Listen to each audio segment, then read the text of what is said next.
Sumangil. Inamin ng ilang pulis, hindi lang mga blankong bala ang ginamit nila kahapon sa pagpapaputok ng mga warning shot. Pero hanggang ngayon, wala pang linaw kung saan at kaninong baril nagmula ang balang tumama at nakapatay sa isa sa mga residente. Ginigiit din ng mga pulis na pati raw ang ilang residente meron din baril. Nakatutok si June Veneracion.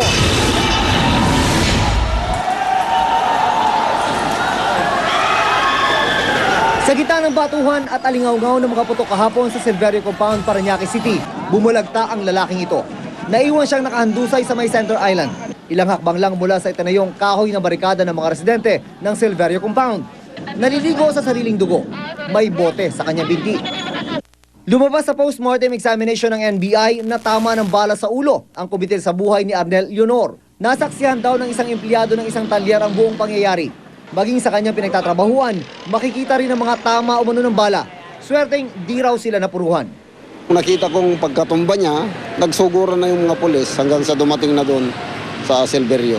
Pero nung tumumba siya pagkatapos na yung mga putukan o habang nagpuputukan? Nagpuputukan pa sir, natumba na. Ang tanong ngayon, sino ang nakabaril sa biktima? Nung una ang sinasabi ng Parañaque Police, pawang mga blank bullet lang daw ang pinaputok ng kanilang mga tauhan. Pero ngayon, inaamin na nito na gumamit daw ng totoong bala ang ilan sa kanilang mga miyembro bilang warning shot. Pero malinaw na nakasaad sa Rules of Engagement ng PNP na bawal sa kanilang mga miyembro ang mag-warning shot. Sa hanay ng mga pulis, ayon kay Senior Superintendent Billy Beltran ng Parañaque PNP, ang mga miyembro lang daw ng SWAT ang may dala ng baril noong mga oras na yun. 8 SWAT ang umaming nagpaputok ng live ammunition. Pero para lang umano, takutin ng mga nagwawalang residente.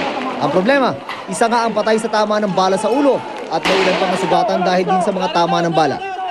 Nakalulungkot at dumating po sa punto ng iba po sa aming kasamahan ay nakarating doon sa desisyon na kailangan niyang gumamit ng kailangan niya magpaputok as warning shot sapagkat sa palagay niya ay nalalagay na sa ang kanyang seguridad, ang kanyang buhay at yung mga buhay nung nasa paligid niya. Hindi rin malinaw sa ngayon kung blank bullets ba o totoong bala ang ginamit ng SWAT member na ito.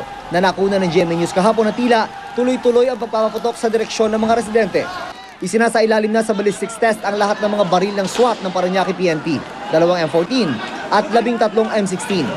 Sabi ng mga residente ng Silverio Compound, pulis ang nakabaril sa biktima. Sa sumbong na nakuha ni Bayan Secretary General Renato Reyes, matataas na kalibre daw ng baril ang gamit ng mga pulis. Ang ilang basyo ng baril nga na nakuha ng mga residente, ito non-over daw sa kanya. Pero sabi naman ng Parañaque PNP, hindi lang daw mga pulis ang may dala ng baril. Pati nga raw mga residente ng Silverio Compound ay meron din. Patunay daw dito ang mga na-recover ng PNP na basyo ng caliber 38 at bala ng shotgun na maaaring ginamit na bala ng sumpa. Pero ang problema sa ngayon ng pulisya, mula pa kahapon nung dumating kami doon, we tried our best na ma-autopsy yung bangkay.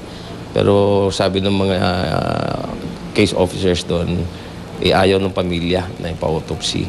But we are still encouraging yung pamilya na ma-autopsy yung bangkay. Para malaman natin once and for all kung pulis nga namin yung nakabaril or galing sa hanay ng mga protesters. June Veneracion, nakatutok, 24 oras. Sa iba naman po ang balita mga kapuso, pinagtibay na ng Korte Suprema ang desisyon na ipamahagi na ang mahigit 4,000 hektaryang lupain ng Hacienda Luisita sa mga magsasaka. Ang tinatawag na land value o halaga ng lupain noong 1989. 1989 ang dapat daw sundin sa pagbabayad ng gobyerno sa Hacienda Luisita Incorporated. Mula sa lungsod ng Baguio, nakatutukwangay si Lia Manyalak del Castillo. Lia. Mike, good news para sa mga magsasaka dahil total land distribution muli ang naging desisyon ng Korte Suprema sa lupain ng Hacienda Luisita. Nag-umapaw ang kasiyahan ng mga magsasaka na umakyat pa sa Baguio City matapos pagtibayin ng Korte Suprema ang pamamahagi ng lupain ng Hacienda Luisita. May ilan na hindi napigil ang maiyak. Ko! Ang pamilya! Buwan ko! Aquino! Woo! Mabuhay! Laban! Tuloy! Tuwan-tuwa po kami, kaya lang po naiiyak kami dahil sa tuwa. Dahil narinig po ang panalangin namin sa taas. Unanimous ang 14 na mahistrado na nagsabing dapat ipamahagi ang 4,950 na ektaryang hasyenda sa 6,236 qualified farmer worker beneficiaries nito. 14 pong maestrado ang pumunta dito dahil si Justice Carpio po ay nag-inhibit noon pa man. Natalo rin ang Hacienda Luisita Incorporated sa hiling nito na sa taong 2006 land valuation sila mabayaran ng gobyerno. 8 mahistrado kasama si Chief Justice Corona ang bumoto na sundin ang 1989 land valuation. Ibig sabihin, papatak lang ang presyo sa 40,000 pesos kada ektarya.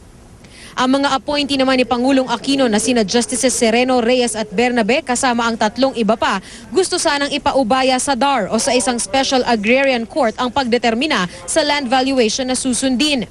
Ang grupong Ambala o Alyansa ng mga manggagawang bukid ng Hacienda Luisita at United Luisita Workers Union o ULWU gusto sanang wala na silang bayaran pa.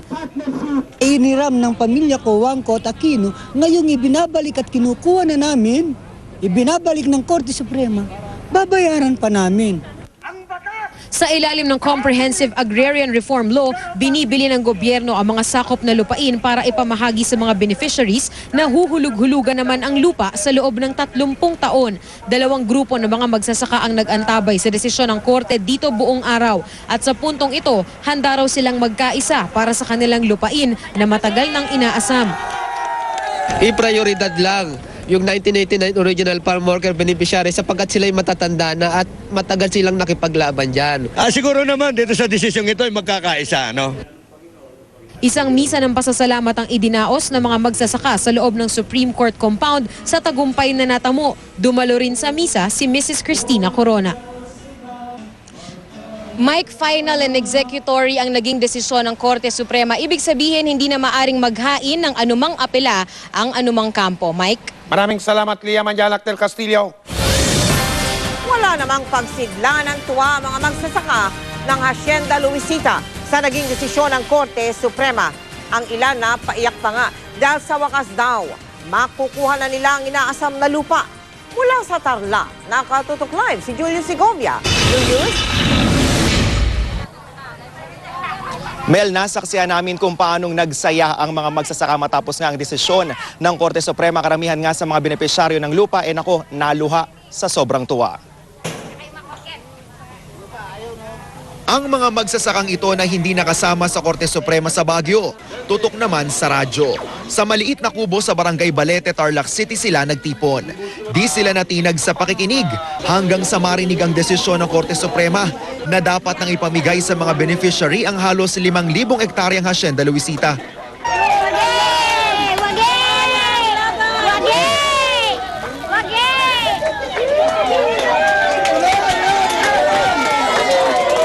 May emosyon saan mang sulok ng kubuka lumingon. May tumalon sa sobrang kasiyahan. Umalingaw-ngaw din ang palakpakan. Maligaya kami talaga.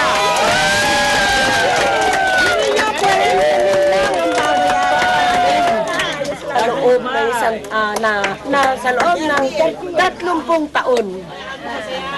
40,000 lang. Kanya kami, tontuwa talaga. Sa desisyon din ng kataas-taasang hukuman, ang 1989 market value ng lupa ang dapat daw pagbatayan sa just compensation o yung babayaran ng gobyerno para mabili ang Hacienda Luisita. Sa sobrang tuwa, ang ilan sa kanila nangalampag pa.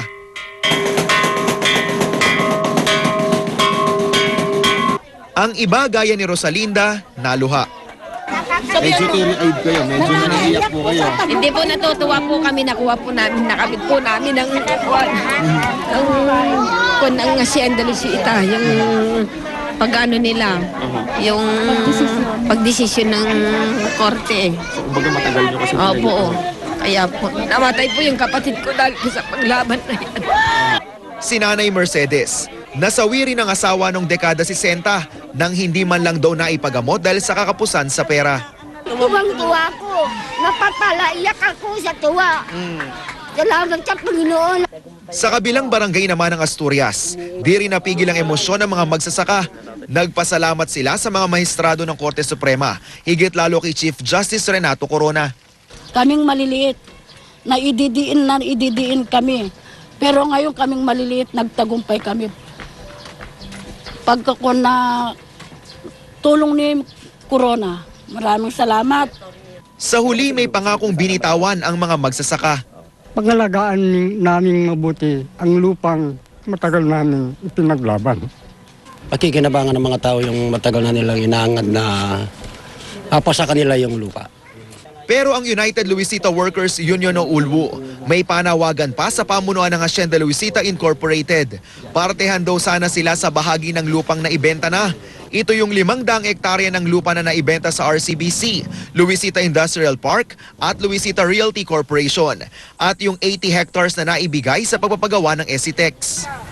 Itong pinagbenta nilang 500 hectares, hanggang ngayon hindi naman nabubuo sa amin yung 33% namin. Itong pinagbenta nila ng SCTEX, hanggang ngayon wala pa rin tugon. Mel, sa listahan na isinumite sa Department of Agrarian Reform at Korte Suprema, may 6,296 farmer beneficiaries ng Hacienda Luisita. Ito yung mga magsasaka na nagtrabaho sa Hacienda at nagtatrabaho pa hanggang ngayon doon. At wala man daw nga silang magarbong piging, sapat naman daw na sama-sama sila sa pagsasaya ngayong gabi na nakamit nila ang inaasam-asam nilang lupa. Yan muna ang latest mula rito sa Tarlac. Balik sa'yo, Mel.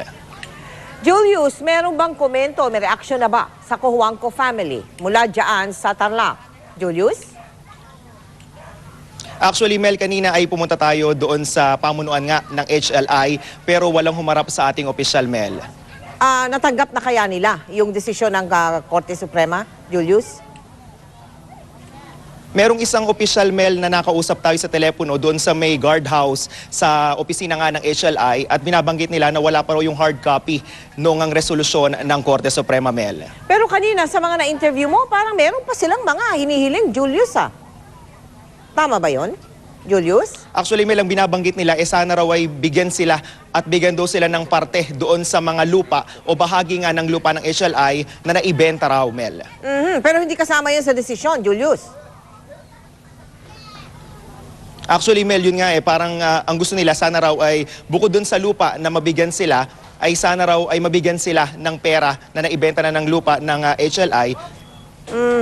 Maraming salamat sa iyo, Julius Segovia. Hindi pa raw nababasa ng Malacanang ang desisyon ng Korte Suprema tungkol sa pamahagi ng lupa ng Hacienda Luisita. Ayon kay Undersecretary Abigail Valte, makikipag-ugnayan pa sila sa Office of the Solicitor General at sa Department of Agrarian Reform o DAR tungkol dito. Hinihintay pa ng DAR na makuha ang kopya ng naturang desisyon. Handa rin daw silang ipatupad ang desisyon ng Korte Suprema. Sa kasalukuyan ay binibilisan na raw ang screening at validation ng mga benepisyaryo ng lupain. Ang Hacienda Luisita ay pagmamay-ari ng pamilya Cojuangco, mga kamag-anakan ni Pangulong Aquino. Sabi naman ng abogado ng Hacienda Luisita, hindi raw dapat ikalugin ng may-ari ng Hacienda Luisita ang nangyari. Sabi ni Attorney Hanera Asuncion, hindi pa raw tiyak kung 40,000 per hectare nga ang magiging presyo ng lupa. Pero nakasisiguro daw ang mga beneficiaries na maipapamahagi sa kanila ang lupa, bagamat hindi ito agad mangyayari. The Cojuangcos are not averse to the land distribution. What they are after is payment of their just compensation. It is not the loss of the landowner, it should be their gain.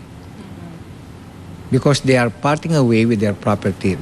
After this decision, it couldn't be 120%. Well, I think we can still explore that because the Supreme Court, while maintaining the reckoning period as of 1989, did not establish any specific pricing per hectare or per square meter. Kaligtasan mo